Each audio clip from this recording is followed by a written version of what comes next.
Uber ವಿರುದ್ಧ ಸಿಡಿದೆದ್ದಿದ್ದಾರೆ auto ಚಾಲಕರು. ಹಾಸನದಲ್ಲಿ ಆಟೋ ಚಾಲಕರ ಸಂಘ ಪ್ರೊಟೆಸ್ಟ್ ಮಾಡ್ತಾ ಇದೆ.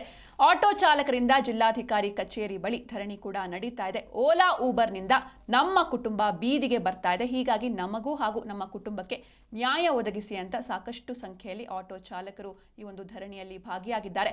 ರ್ಯಾಪಿಡೋ, ಓಲಾ, ಊಬರ್ ಸಂಸ್ಥೆಯಿಂದ ನಮ್ಮ ಕುಟುಂಬಗಳು ಬೀದಿಗೆ ಬರ್ತಾ ಇದೆ. ಮುಂದಿನ ದಿನಗಳಲ್ಲಿ ಖಾಸಗಿ ಸಂಸ್ಥೆಯಿಂದ ಕಾನೂನು ವ್ಯವಸ್ಥೆ ಹದಗೆಟ್ಟು ಹೋಗುತ್ತೆ.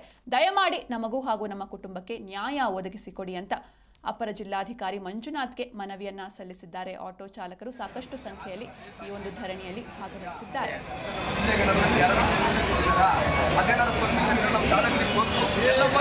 ಯಾವುದೇ ರೀತಿಯಲ್ಲಿ